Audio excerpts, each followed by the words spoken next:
Hello everyone. Today our conversation is about waste management, a critical problem in Sri Lanka. Rapid urbanization, population growth and changes in consumption patterns have led into increasing waste generation. Effective waste management not only essential for environmental sustainability but also for public health, economic growth and social well-being. Today, we are excited to talk with Arvid Solheim, an expert in renewable energy products and environmental sustainability. He has spent considerable amount of time working with Sri Lanka, focusing on local environmental projects. With a strong interest in climate adaptation and with the role in private sector in development, Arvid is well equipped to share insights. His hands-on experience allowed him to compare waste management practices between Sri Lanka and Norway, providing valuable recommendations for Sri Lanka. So let's dive into our conversation. To start off, Arvid, can you share some of the most successful waste management strategies implemented in Norway?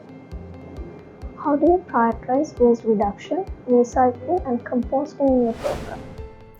What are the most successful waste management activities in Norway? Well, one of the most successful things is that we put a 20-cent mandatory deposit fee on all beer, water and soda cans and bottles, meaning that all cans and bottles can be recycled, delivered at the supermarket, and then you get 20 cents back from each bottle. And then we've had public campaigns against throwing trash in the nature or in the sea, and the promotion of using public systems for collecting glass, metal, cans, textiles in containers, which are placed around in every city and every municipality. And then municipalities have designed systems for separation and segregation of the different fractions of household waste. So plastic goes in some container, general waste in another, organic waste in a third, and they are all collected and taken to central stations in the municipality where the different fractions are treated accordingly. The general waste is normally incinerated, and the energy created from the incineration is used for the district heating systems. Prioritizing reduction, recycling or composting of waste, well, all three are very important. The waste reduction, which comes first, it depends a lot on the manufacturer. To reduce packaging, to increase the durability of products, all that needs regulations, so government and authorities has to come in. Manufacturers will not do this voluntarily, so there must be laws and regulations in place. But you can also educate, and something we have done in Norway with great success, educate the consumers so they don't try to avoid buying products which contain lots of packaging which obviously will not last for a long time or are generally not very environmentally friendly. Recycling must be easy to do. There must be easily accessible systems for all the consumers so that they can easily get rid of different fractions like textiles, glass, electronics and whatever. But there must also be a regulatory framework in place made by authorities.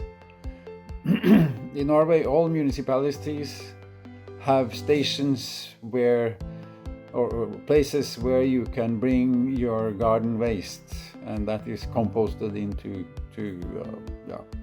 soil for used in parks or agriculture. While other organic waste is used for is collected and then used for put in biogenerators, biogenerators which create biogas, which is then used for running buses or other systems of public transport. What regulatory frameworks have been effective in Norway for waste management? How can Sri Lanka create policies that encourage responsible waste disposal and recycling? Regulatory frameworks. Well, in Norway, we have a clear responsibility of all the municipalities for waste management, and landfills is prohibited. Commercial actors must deliver their waste and pay for the processing of this waste. And there is enforcement and follow-up from the authorities that this is not circumvented or there are no shortcuts taken by the commercial sector. If necessary, police will intervene if there is any suspicion of pollution or illegal dumping. And how Sri Lanka can create policies that encourage responsible waste disposal and recycling? Well, public pressure is utmost important. A civil society which is engaged, which is motivated, and which has the knowledge and deep knowledge of the issues is extremely important. And the political parties must be pressured to incorporate aspects of recycling, of waste management, so forth, in their programs. And large as well as medium and small businesses must be encouraged as well as mandated to manage their waste, both solid waste, wastewater, and to avoid air pollution. And there must be in place government support in the shape of subsidies, other material support, can be different measures, which can encourage entrepreneurs that want to make a business, make a living out of finding ways of recycling or managing waste in one or another way. It's also possible to put in place, it's necessary to put in place rules on the import of products in order to limit the import of polluting products or low quality products which end up in the trash very quickly, and so forth. So, avoiding importing almost garbage is of high importance. What methods have you found effective in engaging communities in waste management initiatives? How can awareness campaigns be structured to improve public participation in Sri Lanka? Community engagement is fundamental. I mean, if you don't have the people with you, if you don't have the population adhering to the measures and believing in what they do, this will not work. You have to do training, you have to do mobilization, you have to explain the issues, and you have to educate the kids and the public, and you have to create motivation. People get engaged and motivated when they understand the effects of pollution, of garbage floating around in nature or in their environment, and when they understand the damage done to their health and to their environment and to the environment of their children. And of course, if you can create jobs and income for people through the different systems of recycling, that is a great motivator. And how do you do this? Well, you have to have a very active civil society. Cooperatives, NGOs, labor unions, and the schools and the scouts and everything that can contribute to train and educate their members and their supporters. What are innovative technologies are being used in Norway for waste management? How can Sri Lanka leverage technologies to streamline waste collection and recycling processes? Technology and innovation. There are so many technologies and so many inventions and so many smart people who are trying to find ways of making some kind of income, money from recycling, that I can't mention them all, but I would say that the machines that we find in every supermarket that receives your empty beer and soda cans and bottles and then give you back a little money in exchange, that means a lot. You hardly ever see thrown away bottles and cans in nature today.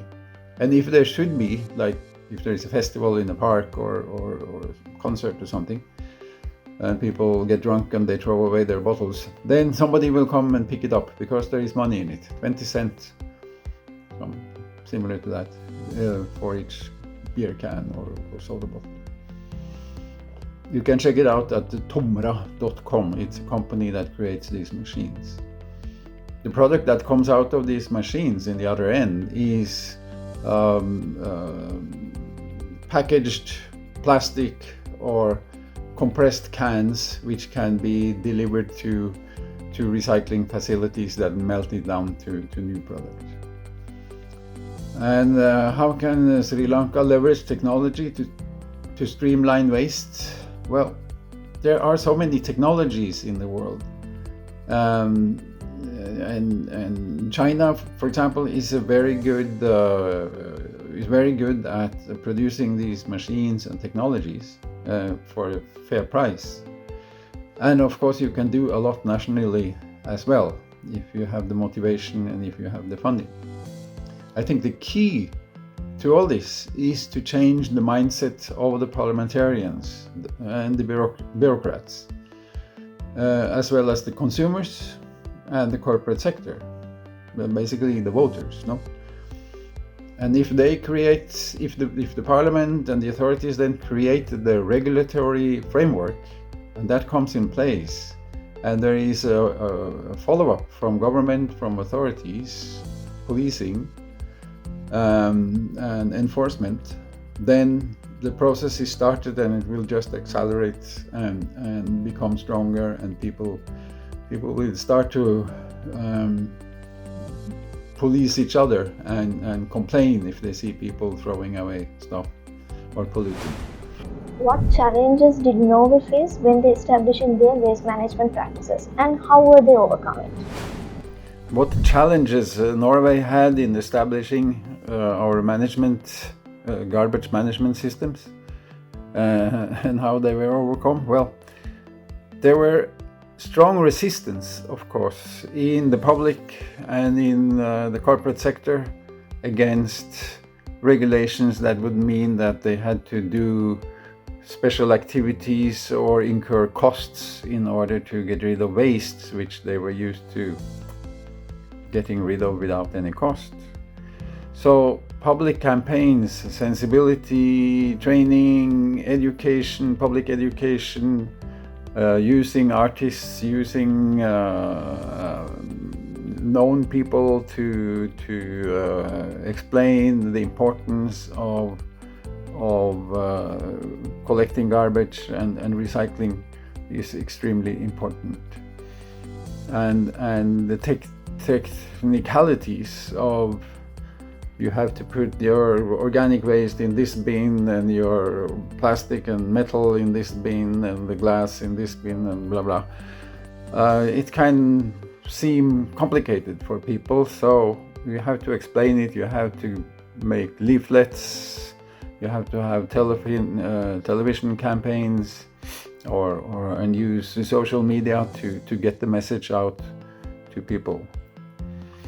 And when it comes to corporate sector and businesses, they will whine and cry and say that, oh, this makes our products expensive and we can't afford this.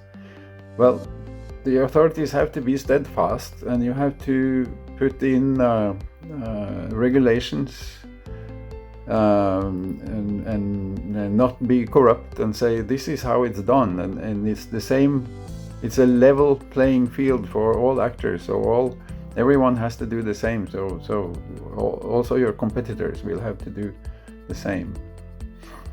And what obstacles can I see in Sri Lanka for this? Well, because Sri Lanka is it's not a wealthy country. There are a lot of poor peoples. Consumers will be less inclined to invest time and energy in waste management. That is a fact. And also the limited economic resources of local and central authorities is a challenge, of course. It's always that. But things have to come gradually. You have to build consciousness, you have to build knowledge, you have to start with the kids, and you have to mobilize civil society, and nothing is changed overnight, but gradually you can build the public pressure to do something or to constantly overcome the challenges that you meet. How has Norway approached waste to energy solution, and what are the benefits? What recommendations would you give for developing circular economy in Sri Lanka? Waste to energy and a circular economy. Well, waste to energy is, I can say, unfortunately, but so far it's the main method in Scandinavia of disposing of general waste. That means all those things that are not being separated in special fractions for plastic or textiles or glass or whatever. So all the rest is burnt in incinerators. But these installations are modern and they have good systems and good technologies for filtering out poisonous gases and soot from the incineration process. So the only emissions are water vapor and CO2. And actually in Oslo they are building a system for carbon capture and storage from the main incinerator, which is extremely expensive, but it's coming along with some hefty subsidies from the government. Because we have a cold climate in Norway, it is profitable, or it helps on the profitability of the incinerators that the energy created by the burning of the trash gives heat to these district heating systems that we have in most of the city of Oslo and many other cities and towns around the country. So burning the trash creates warm water, which is then pumped around to all the houses in the neighborhood and helps heating them up in the winter, and heating warm water for household use during summer also. Recommendations for making a circular economy in Sri Lanka. Well, a circular economy, more or less or gradually, would be such a benefit for Sri Lanka. It would reduce the need for imports, of course, if you can produce more and recycle more and repair more instead of importing new stuff and new gadgets and new machines. If you can repair and prolong the lifespan of machinery, it reduces the need for import. When you reduce import, you reduce the pressure on foreign currency reserves, and you create larger wealth nationally. And a circular economy will create a more healthy environment for the population, and it will be interesting for eco-friendly tourists that want to come to see Sri Lanka. Thank you, Arvid, for sharing your insights with us. your expertise will be invaluable as Sri Lanka seeks to improve their waste management systems. We hope this discussion inspires action and collaboration for a cleaner and healthier future.